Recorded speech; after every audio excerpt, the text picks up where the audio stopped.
Chers frères et sœurs, bonjour. Aujourd'hui, je souhaite vous parler un petit peu du danger de l'ouverture des chakras. Pourquoi? Eh bien, parce qu'il y a quelques années, j'ai connu ces techniques-là. Alors, tout simplement, j'appartenais à un centre spirit à Marseille, l'Union spiritualiste phocéenne.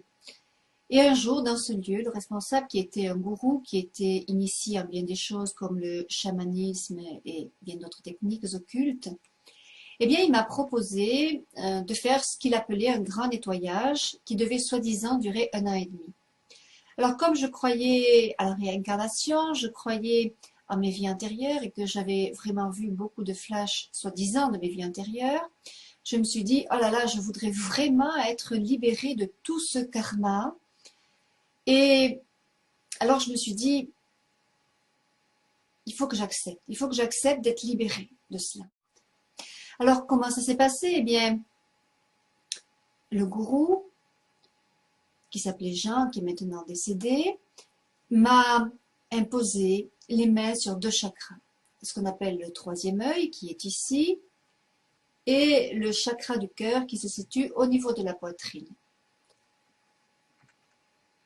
Et comme il avait des pouvoirs de la bête, puisqu'il avait été initié, il avait passé des initiations, dans chaque initiation c'est toujours Satan, la bête, qui donne ses pouvoirs, eh bien malheureusement il a pu ouvrir mes chakras, parce qu'elles sont dangereuses. Et alors,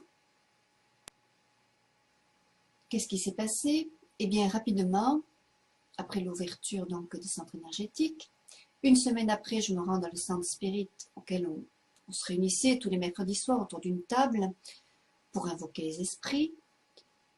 Moi, je ne savais pas que c'était diabolique, mais à l'époque, comme je vous ai dit, j'agissais vraiment par ignorance.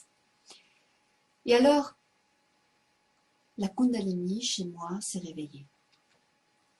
Et alors, quand elle s'est réveillée, j'ai failli vraiment mourir à cause de cela. Alors, qu'est-ce que c'est cette énergie qui est appelée Kundalini? Eh bien, elle part du premier chakra, elle traverse les principaux centres énergétiques de tout l'être. En fait, il y en a 7. Les chakras sont des centres d'énergie qui sont répartis le long de la colonne vertébrale et qui sont des centres de perception et de captation de l'énergie cosmique que nous captons vraiment par le chakra qui est situé à la base de la colonne vertébrale, qui nous met en contact avec la Terre et avec cette énergie qui s'appelle la Kundalini.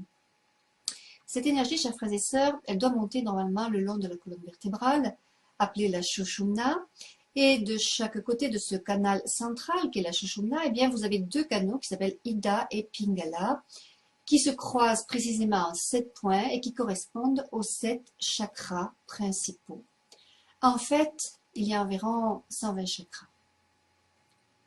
Les 7 chakras principaux sont situés à la base de la colonne vertébrale, à la hauteur des glandes génitales, à la hauteur du plexus solaire, à la hauteur du cœur,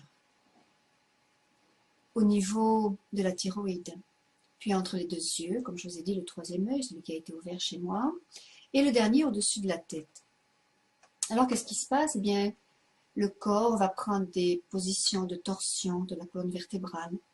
Et, vous voyez, chacune des positions joue sur un ou plusieurs des chakras afin d'essayer de les ouvrir. Et si vraiment on les combine avec des exercices de respiration, comme dans le yoga par exemple, ou dans des techniques qui sont utilisées dans l'ésotérisme ou l'occultisme, eh bien, vous voyez, les 2 ensemble devant débloquer cette énergie. Et le but, c'est d'abord d'ouvrir les chakras l'un après l'autre pour arriver à faire rejoindre la Kundalini jusqu'au sommet de la tête. Et vous voyez, lorsque la Kundalini vient ouvrir le dernier chakra, eh bien, soi-disant, se vit l'expérience dite spirituelle, une sorte d'illumination de conscience, un peu ce qu'on appelle le samadhi. Eh bien, j'ai retrouvé beaucoup de paix. Et alors, le problème, c'est que quand les chakras sont ouverts, les démons peuvent y déposer malheureusement n'importe quelle énergie. Et ça, le gourou nous l'a dit, mais un peu trop tard. Et qu'est-ce qui se passe avec cette énergie? Vous pouvez être vraiment vampirisé de l'intérieur et perdre complètement votre personnalité. Puisque bien sûr, bien, on commence à prendre, quand c'est ouvert, la personnalité des mauvais esprits. Personnellement, c'est ce qui m'est arrivé pendant un certain temps. Maintenant, ça va bien, mais pendant un certain temps, c'était beaucoup plus difficile.